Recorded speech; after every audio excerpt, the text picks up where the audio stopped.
goal for today is to talk about Hooke's law and elastic potential energy. So you would have done your Hooke's law lab, your inquiry springs lab, where you would have explored a little bit about the behavior of springs. So the idea is that if I take a spring, there is some position, which I'm going to call here to be x equals 0, at which the spring is neither compressed or stretched. So at this position, we often call this position the equilibrium position. So we're at equilibrium because the spring itself is neither stretched or compressed. So it's going to be a little different in a vertical situation than in a horizontal situation. But basically in a horizontal situation, this should be the equilibrium position. So because there is no stretch, there's no spring force, and basically as long, the block's just going to sit there. Okay, it's going to be in equilibrium even though it's attached to the spring. Now, if I were to, say, stretch the spring by pulling it so that the block has now moved, the block has moved to some new position. And at this new position, we have gone through a displacement. So there's an actual displacement here, delta x. So that at this new position, the spring has been stretched, so there is now going to be a spring force. Well, I know that if I'm holding this block here in this position, that if I were to release it, that the block would move back towards the wall. So that means that that is the direction of the spring force. So the spring force works in the opposite direction as the displacement, because my displacement vector would be towards the right, but my spring force is pointing towards the left. So your spring force, which I usually do F spring or FS, depending. I think the AP exam uses FSP, or I mean one of those two. And that is going to always be in the opposite direction of the displacement.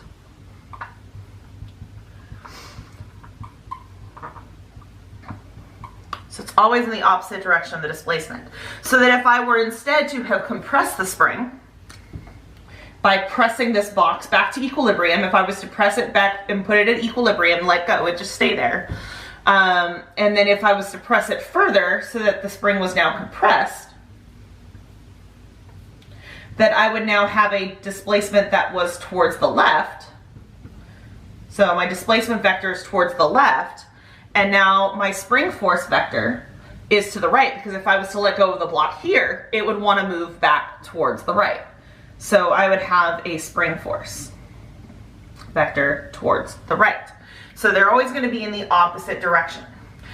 And we essentially assume that this equilibrium position and that our springs are ideal. So when we have an ideal spring,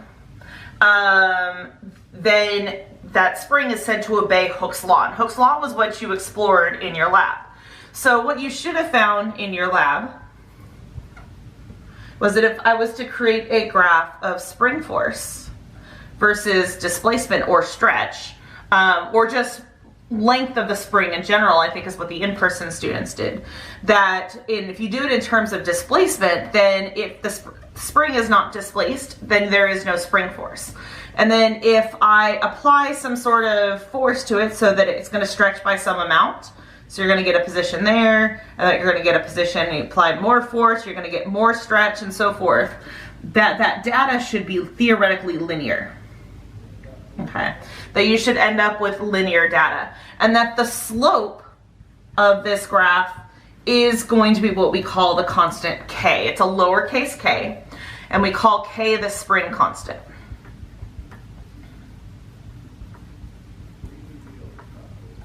And the spring constant is going to have units of newtons per meter. And basically it is unique for every spring. And it's essentially a measure of the stretchiness or lack of stretchiness.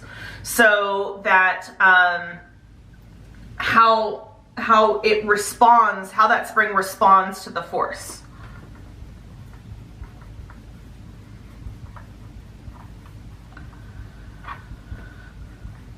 Now, if I were to have, say, apply the same forces to a different spring, and I was to get a steeper line, this line would be a larger slope, so the spring constant is larger.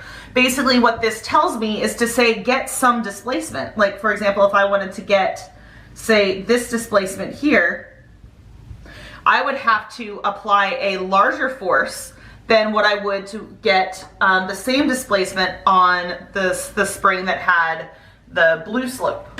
So I'm gonna have to apply a bigger force to get the same displacement. So it's essentially gives you a larger K means a stiffer spring. Okay, it's gonna resist that stretch more. Whereas if I was to have a stretchier spring, then what would mean if I wanted to get, if I applied that same force that I had to this blue one right here, then I would get a bigger displacement. So my K is lower here. So if I have a lower K, then I'm going to get more stretch for the same force. So a lower K would mean more stretch with the same force. So for some particular spring force, I'm going to get more stretch or compression. Remember, this can go for compression as well. And we assume that with an ideal spring, that the stretch and the compression behave exactly identical to each other, just in the opposite directions. So what this equation tells us is it gives us Hooke's law. And so Hooke's law tells us that spring force, the spring force vector, is equal to negative K delta X. So if you write it in terms of vector format. And the negative is where we get the opposite. So that if I displace towards the right, if I have a positive delta X, then the spring force points in the negative direction, okay? K is going to be a positive constant, so it's always going to be a positive constant, so that all the directions are solely due to these vectors of displacement and spring force. Now, if you don't like having that negative there, you can also remember that just spring force is going to equal to K times the magnitude of delta X, and that gives you magnitudes of those values. And then when you write net force equations, you just remember to put the negative in place based on the direction the spring force is. So if I was to be creating a free body diagram for this and the spring force is to the left, then I can know, oh, well, that's going to be a negative spring force. Now, what this tells me is that throughout this motion is if I was to start off here and I was to get here to this point, that is a smaller displacement, so I'm going to have a smaller force. So this is a very different force that we encountered for all of the other ones, which is why we didn't discuss it earlier, is because this force isn't constant throughout the motion. The larger my displacement, the larger the force. Gravitational force, as long as I'm staying near the Earth's surface, as long as that ball is falling, that gravitational force is going to stay approximately the same. If I have an object hanging from a rope, that tension is going to stay the same as long as my acceleration is the same. This is not always going to stay the same if my acceleration is the same, because the bigger and bigger that displacement is, the bigger and bigger the spring force is going to be. So it's going to behave a lot differently, but I think at this point you guys are pretty able to actually figure this out. Now, when we do look at an ideal spring, so we do assume that an ideal spring perfectly obeys Hooke's law right here, which means no matter how far I stretch it, it's just going to keep on stretching. Now, I know that with a real spring, that's not actually possible. That if I was to stretch a real spring, at some point in time, I'm going to stretch it past its elastic limit, and it's going to not go back to its original location. Like, I can easily stretch it to some point, but if I want to keep stretching it, I have to apply a much larger force. And if you apply a force that's too big, it's just going to snap. So, you have to kind of be careful with how you handle this compared to a real situation. So an ideal spring should behave like this. Well, how would a non-ideal spring behave? Well, with an ideal spring, we're going to assume that no matter how far you pull it, that as delta x goes to infinity, that the spring force you need to get it to stretch that much is always going to be completely linear. So this tells us that k is going to be a constant and that it can never change. But in reality, when you start to stretch a spring at low values of force and small displacements, it does behave exactly like you would expect. But what happens is as you get towards that elastic limit, you're going to have to apply a bigger and bigger force in order to actually get the same amount of stretch. And so this is what a real spring does. So a real spring is going to obey Hooke's law as long as you stay away from that elastic limit. And then as you get towards that further and further ranges, then you're going to have to apply much larger force and becomes very, very nonlinear. So for physics 1, we are going to deal with these linear situations here. There are also nonlinear springs that you can describe with functions that are like parabolas, where spring force is proportional to x squared instead of x. There's all sorts of materials that we can design now that have different elasticities and all sorts of different things. But for our purposes, we are going to deal with these ideal springs that obey Hooke's law when we are at reasonable limits of the elasticity. But you have to realize that in a lab-based question, if you're stretching it too far, you're going to end up with getting a deviation from that normal there. Plus, you risk damaging the springs, and that's something I never want you to do, is to damage my spring. It's just, so you don't put a 500 gram weight onto a spring, unless it has a very, very large value of K. Here we have our spring again. We're going to assume that this spring has a spring constant of K. We could have this block attached to it that has a mass of M, and we have this frictionless system.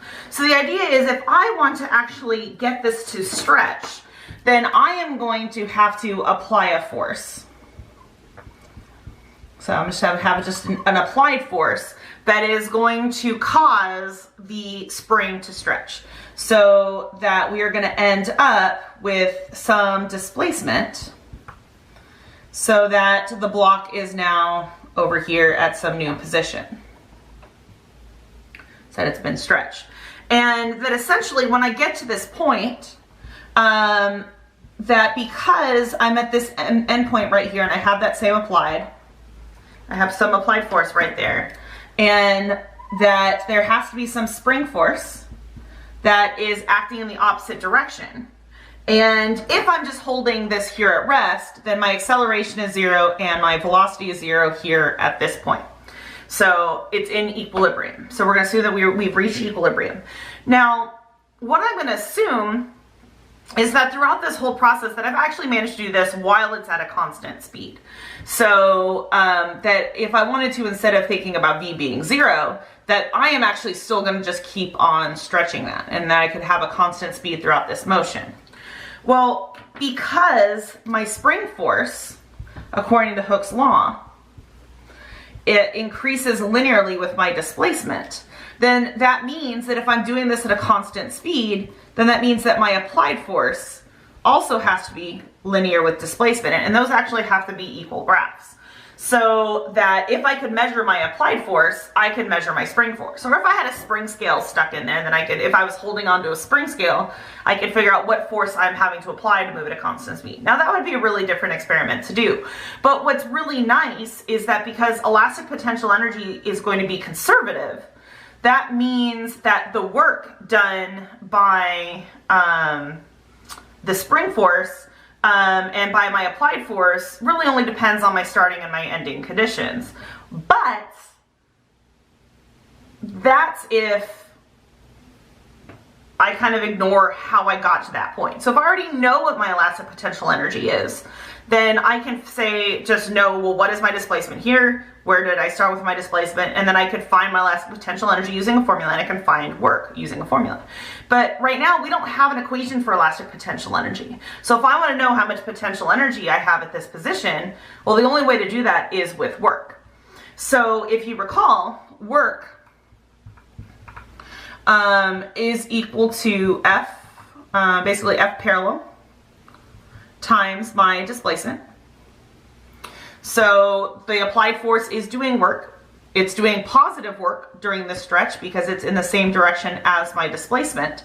And because I'm assuming that I'm doing this at a constant speed, I'm keeping my applied force equal to my spring force. So if I wanted to find the work done by the applied force, I would have to find the area under the curve here. But that area under the curve here is going to be the same as the area under the curve here because I'm assuming that I did this at a constant speed. So basically I can ignore my applied force and just look at my spring force because I'm assuming that this was happening with constant speed. So I'm assuming there's no acceleration. So I'm assuming my applied force is always equal to my spring force.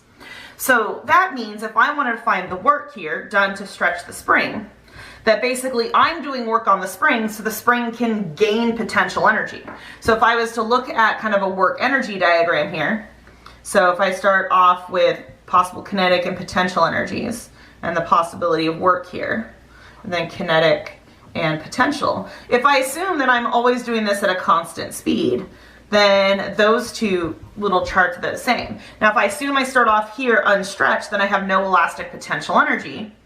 So if I have elastic potential energy at the end, so let's say I have some elastic potential energy here, since my kinetic energy stayed the same, the only way to have gained elastic potential energy was to do work. So that means I would have had to have 2 bars worth of work, and it has to be a positive work. So basically K1 plus U1 is equal to, or plus work is equal to K2 plus U2. But K1 and K2 are the same, U1 is 0, so basically my work is equal to U2.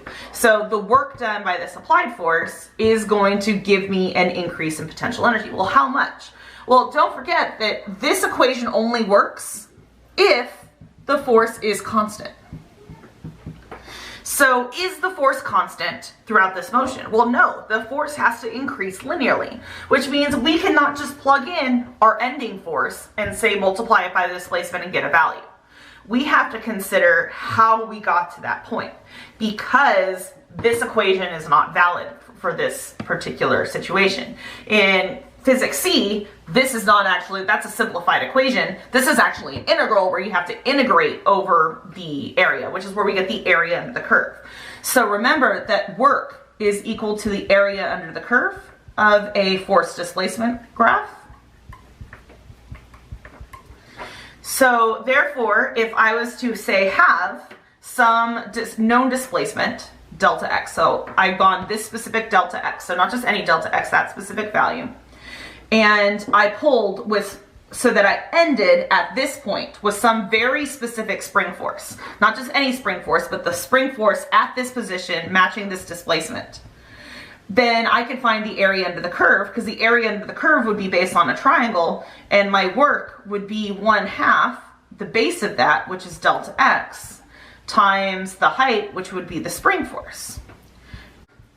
Plugging in for the spring force, you're going to get K delta x. So that's going to tell us that work is equal to 1/2 K times delta x squared. And this would be the work done essentially by the applied force on the spring. So this work is going to equal our elastic potential energy. So that means that our elastic potential energy at the end is going to be 1/2 K times delta x squared. And so that is our definition of elastic potential energy. So U sub S is elastic potential energy. It'll have units of joules because work has units of joules as well. And notice that this depends only on the displacement and the spring constant. So it doesn't matter how many times I stretch it in and out and so forth. It just depends on where I start and where I end. Compared to that, look what my stretch is compared to my equilibrium position. Now, this assumes an ideal spring that perfectly obeys Hooke's law. So we talked about like a real spring. A real spring is going to have a spring force that does something more along the lines of that. So with that same displacement, you're going to have to apply a larger force. So you're going to get this extra area, which means you're going to have extra work done. Which means with a real spring, you're going to get more potential energy actually than what you would predict using Hooke's law in this equation. So this equation is only valid for an ideal spring that has a constant K, that we assume is always going to have a constant K, that we can always apply a larger force and a larger displacement. And it's important to realize that because real springs are not ideal. So when you're talking about lab situations and so forth, you have to kind of keep that in mind as you go through. So the elastic potential energy here is dependent on the spring constant and the displacement. If you were to make a graph of elastic potential energy and displacement, it would actually be a parabola because of the fact that US is proportional to delta x squared, which means small displacements end up in large changes of potential energy. So that's really important. It also tells us that our elastic potential energy is proportional to K. So if I was to have a graph of elastic potential energy and the spring constant, so if I were to try to move the same displacement, so if I move the same displacement but with a bunch of different springs, that the larger the spring constant, the larger the elastic potential energy, but that's going to be a linear relationship. So a stiffer spring is going to give you more elastic potential energy, but you're going to have a much stronger effect with that displacement. A small change in displacement gives you a much larger change in elastic potential energy. So essentially where we're at now is we have the ability to talk about spring force, we have the ability to talk about work, we have the ability to talk about energy. So the problems that you're going to see equilibrium problems where the object is in equilibrium, maybe a block hanging from a spring, or maybe a block on a spring on a ramp. So you'll see situations like that. But you'll also see dynamic situations where you could be applying a non-equal force, and then you could have an acceleration. In those cases are generally going to be easier to handle with energy. Because if you have a non-constant spring force and say a constant applied force, then the spring force is going to be constantly changing. You're going to have a non-constant acceleration. We can't do much with a non-constant acceleration unless we're looking at just an instant in time. So if you're looking at anything where you have a spring force and you have lots of changes in motion, you're looking for speed and things like that, it's generally going to be easier to work with energy. So that kind of gives you an intro to springs and elastic potential energy.